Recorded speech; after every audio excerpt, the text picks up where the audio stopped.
Bonjour, aujourd'hui je vais vous présenter quelle petite technique pour faire proliférer vos plants de Clarkia.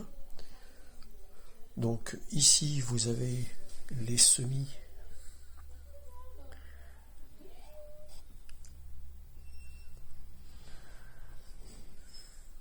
ici nous avons quelques petits plants. Voilà. Et ici, vous pouvez constater que il y a une petite découpe qui a été faite là, parce que j'ai enlevé la tête. Là, ici, au centre de la plante. Donc ce qui veut dire qu'en fait, là, ici, quand vous enlevez le centre de la rosace, cette espèce de petite rosace qui se met au milieu, vous allez créer deux tiges qui vont partir. Ce qui veut dire qu'il y aura deux rosaces au lieu d'une. Donc ça et ça, ce sont des dérivations qui vont donner plus tard des fleurs. Alors, ici, si je veux reproduire la même chose, je prends les petites têtes et juste avec le doigt et l'ongle, j'enlève. Voilà. Ce qui veut dire que ici, j'aurai une prolifération, donc une deuxième, troisième, comme là, ici, vous avez, parce que je l'ai préparé la dernière fois, ici, ça fait à peu près une semaine que je l'ai coupé, et avec le soleil,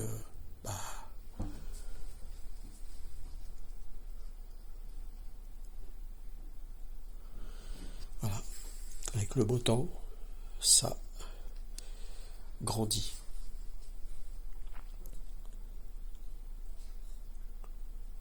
Ici, nous avons sur les aisselles de feuilles des tiges nouvelles. Ici, pareil.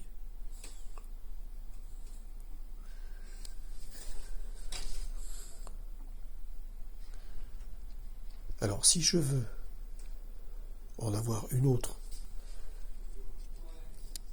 comme là, je vais appliquer la même opération. Voilà. Hop.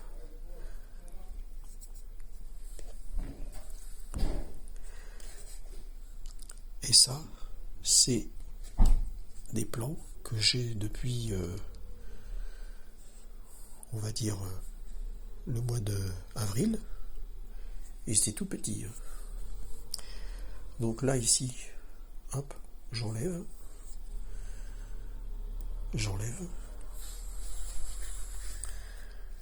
Je coupe.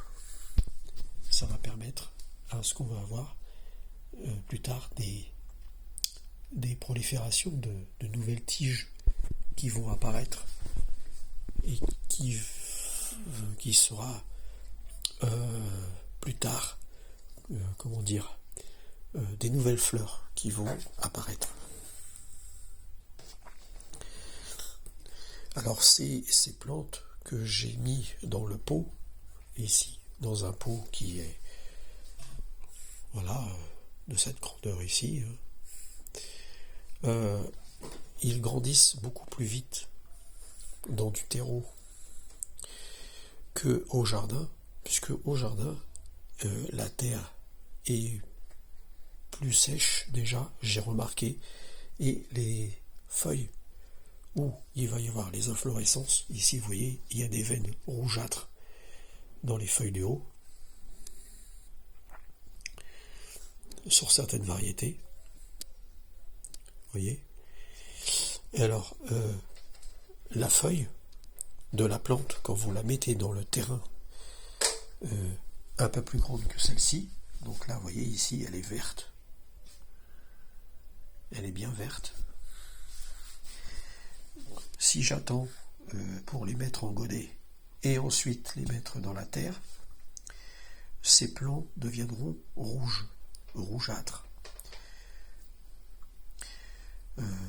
Le plant va se renforcer. Lui, il est beaucoup plus tendre. La feuille est plus grande. Je vous montrerai justement l'évolution des clarkia au jardin dans le prochain épisode de la production de ces fleurs, qui vous verrez la différence de la coloration et de la pigmentation de la feuille. Là, ici, on a un beau vert clair.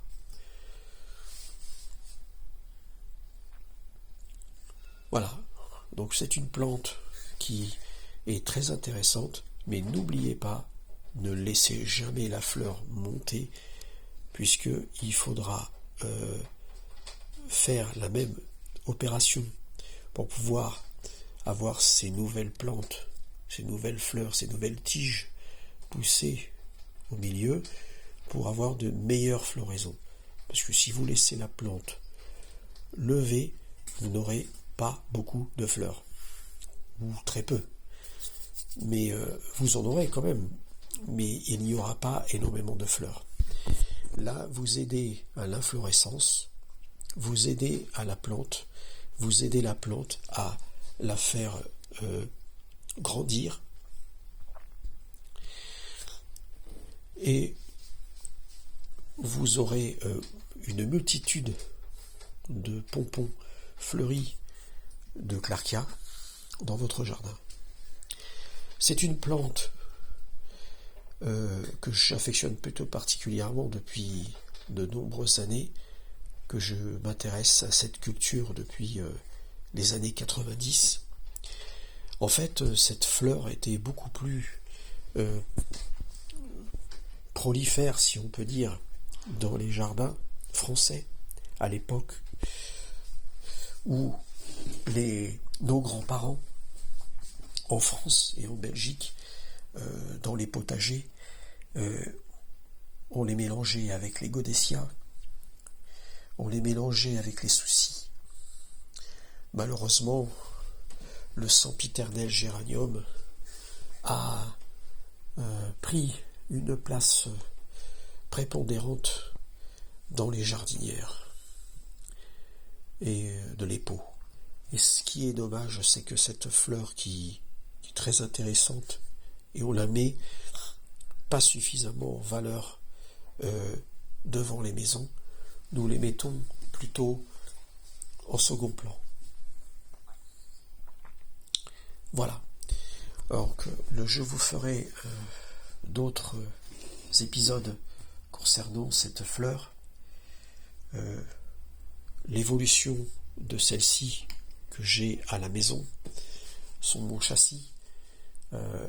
Je vais reproduire les graines de ces fleurs, et je vais reproduire les graines de celles-ci que je vais replanter, une partie en godet que je mettrai au jardin et une partie que je mettrai à la maison.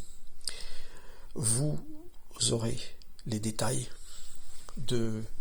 sur les vidéos prochaines sur les phases de développement de cette fleur.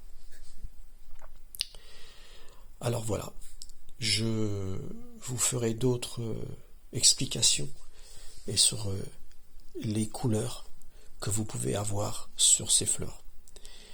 Voilà, je vous dis à bientôt, et puis jardinez bien.